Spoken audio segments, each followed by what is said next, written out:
Assalamualaikum warahmatullahi wabarakatuh. Halo semuanya. Jadi pada video kali ini saya peruntukkan untuk penugasan ujian tengah semester mata kuliah Perbandingan Politik Pemerintahan.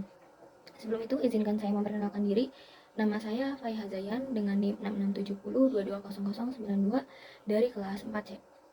Nah, pada video kali ini saya akan melakukan perbandingan, menjelaskan terkait dengan perbandingan atau studi komparasi dari dua negara. Negara yang pertama itu ada negara Jepang dan yang kedua adalah negara Jerman. Nah, untuk yang akan saya bandingkan itu sendiri adalah terkait dengan sistem pemerintahan, sistem kepartaian, sosial, dan juga budaya dari masing-masing negara itu sendiri. Oke, negara yang pertama yang akan dibahas kan Jepang ya.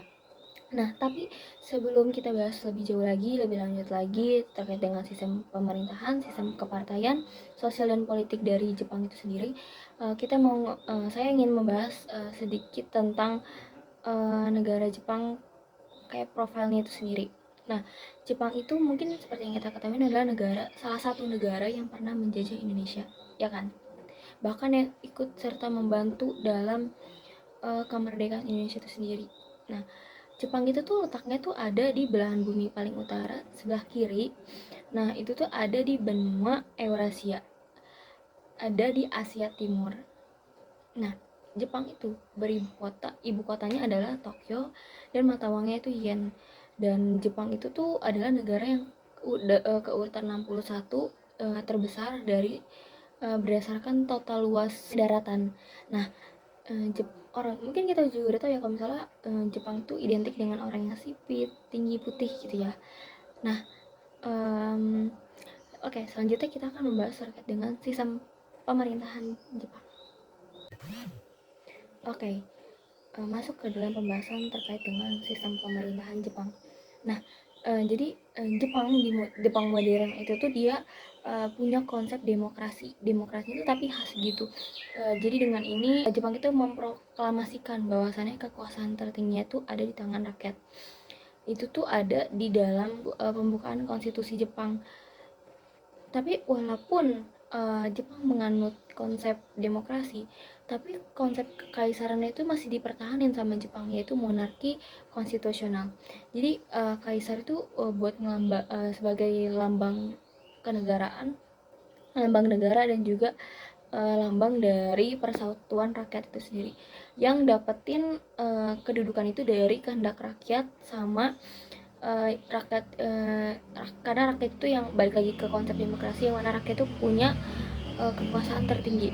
Jadi kekuasaan tertinggi itu ada di tangan rakyat, makanya kedudukan dari kaisar itu berdasarkan dengan kehendak rakyat itu sendiri. Nah, kalau dari sistem pemerintahan Jepang itu dia menggunakan sistem pemerintahan parlementer, hampir sama kayak di Indonesia Jepang itu. Jadi Jepang itu ada 3 badan.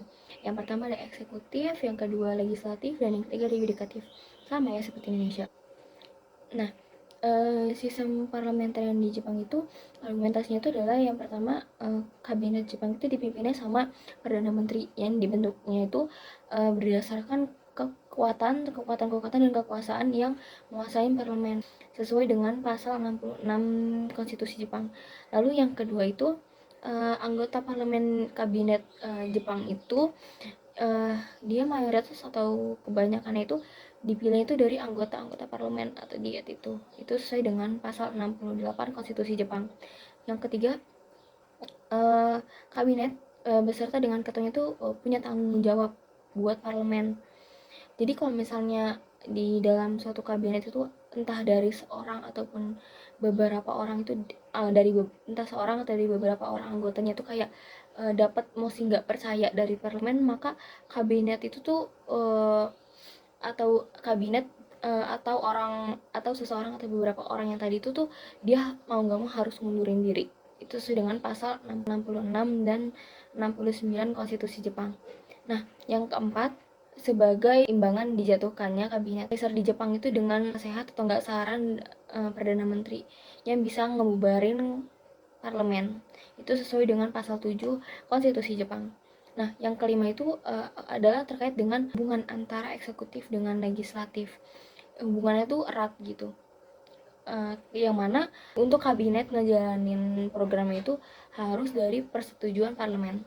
Dan yang keenam itu adalah ada hubungan saling ketergantungan erat nih, antara hubungannya itu erat, interdependensi antara eksekutif dengan legislatif, terus juga parlemen dan juga kabinet itu sendiri. Yang terakhir atau yang ketujuh itu hubungan dari eksekutif dengan legislatif itu tuh sifatnya itu sub dan supraordinatif yang sesuai dengan pasal 41 konstitusi Jepang. Jadi sistem pemerintahan Jepang itu kan parlementer. Nah, itu tuh berlandaskan atau berdasarkan dengan konstitusi tahun 1947. Makanya Jepang itu antara kepala pemerintahan dengan kepala negara itu dipisah, nggak digabung. Jadi yang jadi kepala negara itu adalah kaisar, terus yang jadi kepala pemerintahan itu sendiri adalah menteri atau enggak perdana menteri.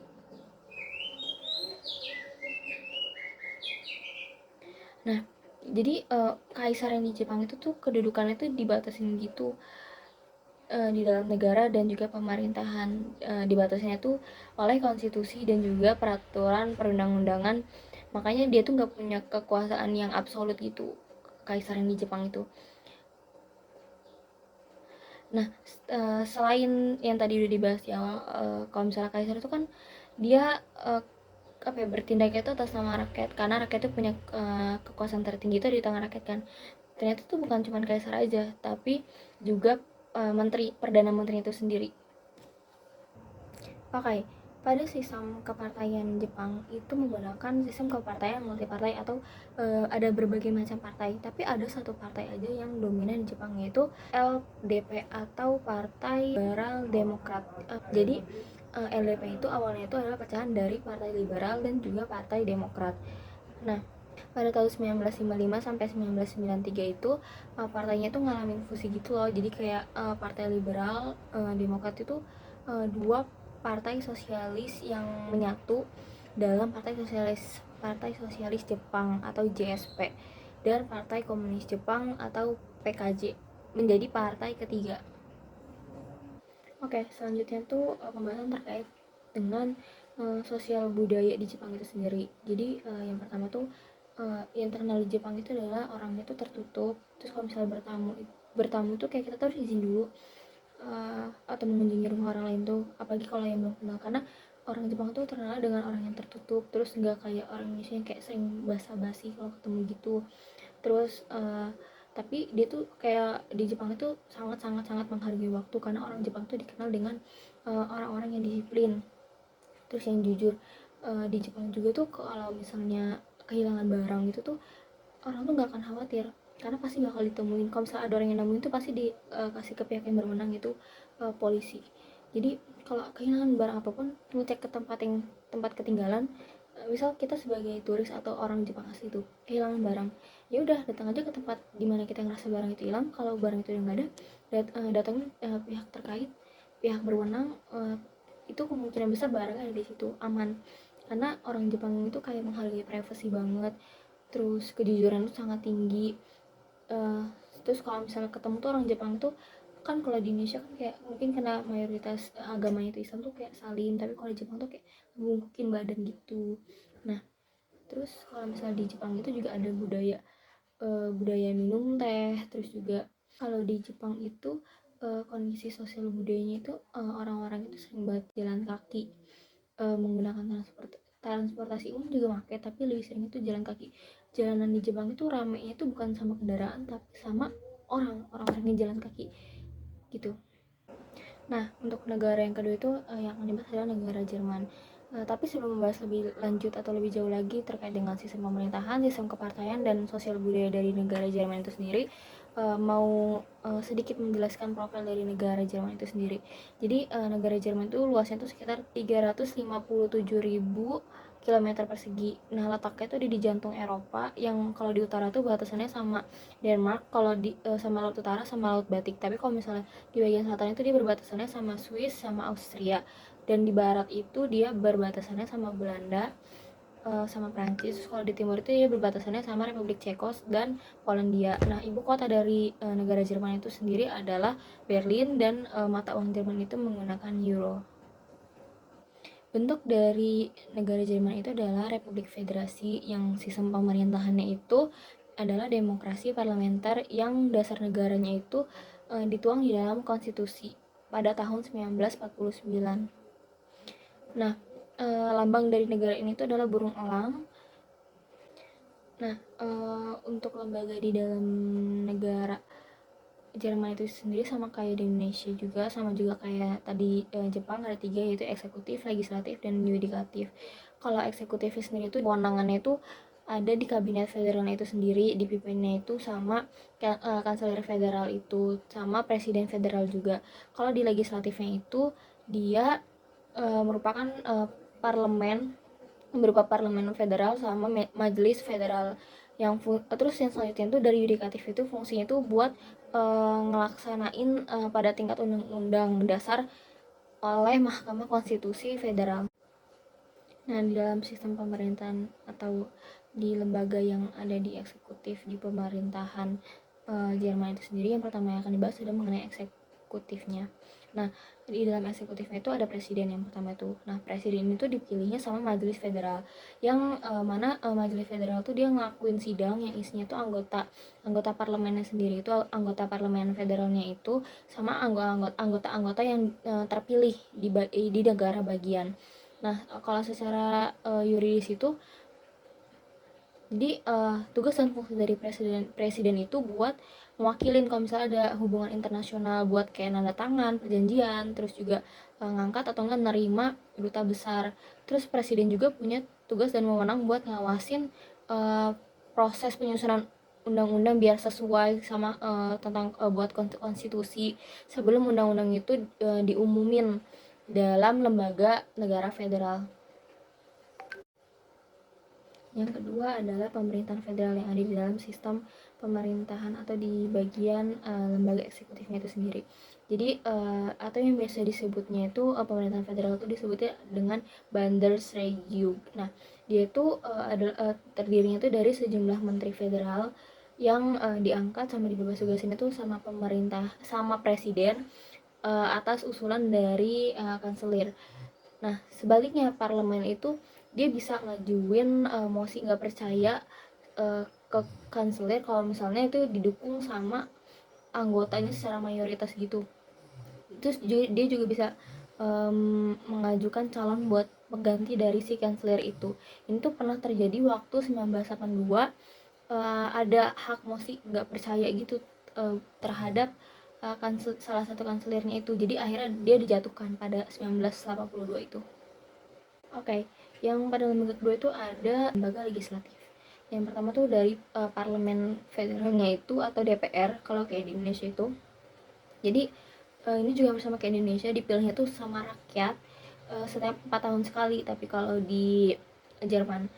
Nah, kalau misalnya parlemen itu dibubarin tuh cuma bisa di dalam situasi khusus aja. Terus itu tuh cuma jadi kewenangan presiden federalnya aja yang bisa buat kayak menghentikan atau membubarkan parlemen itu sendiri. Nah, kalau tugas dari DPR-nya itu sendiri, itu tugas utamanya itu adalah menetapin undang-undang, terus juga milih kanselir, sama ngawasin pemerintah. Nah, anggotanya itu dipilihnya tuh dari dalam pemilu, kan dibilang sama masyarakat kan, sama rakyat. Pemilunya tuh dilaksanakan secara langsung, bebas dan rahasia. Nah, di dalam sistem pemerintahan atau di lembaga yang ada di eksekutif di pemerintahan Jerman itu sendiri, yang pertama yang akan dibahas adalah mengenai eksekutifnya.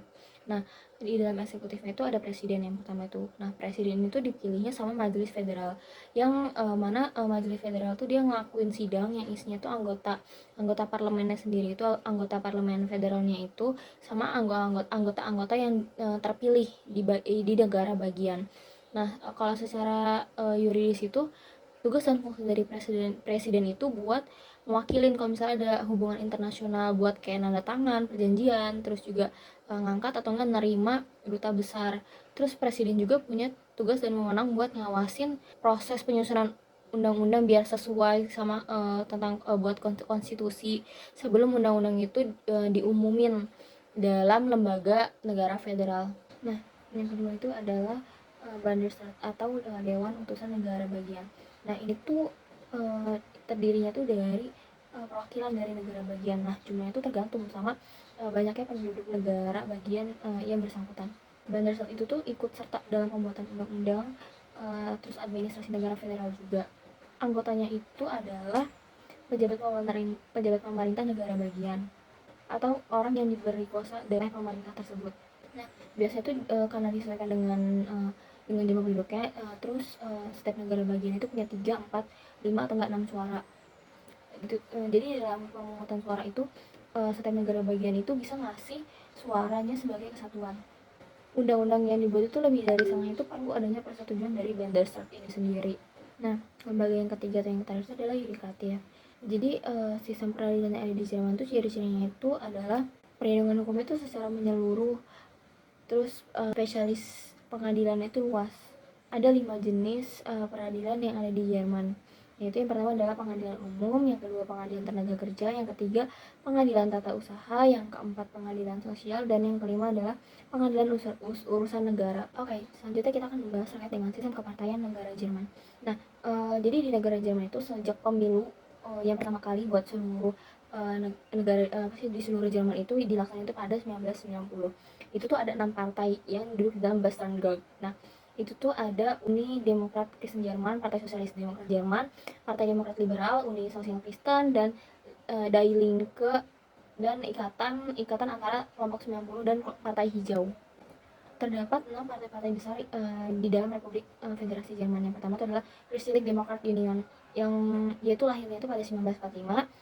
Terus ada yang kedua itu adalah Christliche Social Union, itu tuh adik dari yang partai yang pertama tadi disebutin. Terus yang ketiga itu adalah Sosial Demokratis Partai Deutschland. Ini tuh partai tertua di RFJ, munculnya tuh di sisa-sisa partai buruh pada masa pemerintahan Republik Weimar. Terus yang keempat itu adalah Freie Demokrat Partai atau FPD. Ini tuh didirikan pada 1948, yang nyatanya dirinya partai itu adalah partai liberal yang pernah hidup di Jerman pada tahun 1933.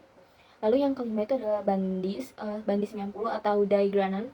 Itu tuh partai ini tuh hadir itu tuh dari suatu gerakan kelompok pecinta alam atau enggak penentang mengguna tenaga atom dan kelompok perdamaian aktif pada tahun 1980-an. Dan yang keenam atau yang terakhir itu ada Partai Die Linke.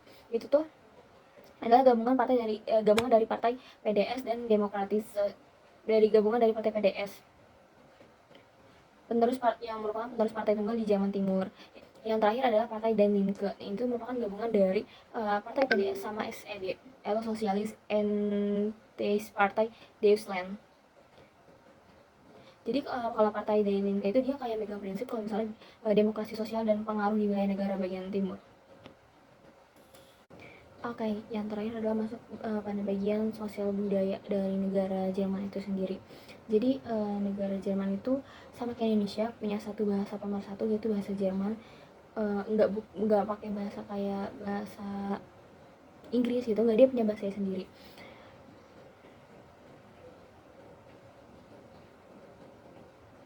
Terus ini juga sama-sama kayak Indonesia, kayak beda daerah atau beda wilayah itu beda dialeknya itu. Kalau di Indonesia kan si bahasanya itu kayak tiap daerah ada bahasa masing-masing kan. Nah, di Jerman juga kayak gini. Kalau yang tadi di Jepang juga dia punya bahasa sendiri, itu bahasa Jepang. Nah, kalau di Jerman juga hampir sama kayak di Jepang, dia orangnya tuh sangat menghargai waktu. Kalau datang tuh kalau bisa 15 menit lebih awal, sangat disiplin ya. Terus juga menganggap kalau misalnya orang yang telat itu adalah orang yang nggak sopan kalau di Jerman itu. Nah, terus orang di Jerman juga terkenal sama orang yang sangat-sangat peduli dengan lingkungan. Gimana cara mereka memilah sampah. Terus Jerman juga kan termasuk negara maju ya, sama seperti Jepang termasuk negara maju yang, tapi kalau di Jerman tuh peduli terhadap lingkungan itu sangat-sangat peduli. Terus di Jerman juga sama seperti di Jepang, kalau misalnya sistem pendidikan itu sangat diutamakan sekali. Orang-orang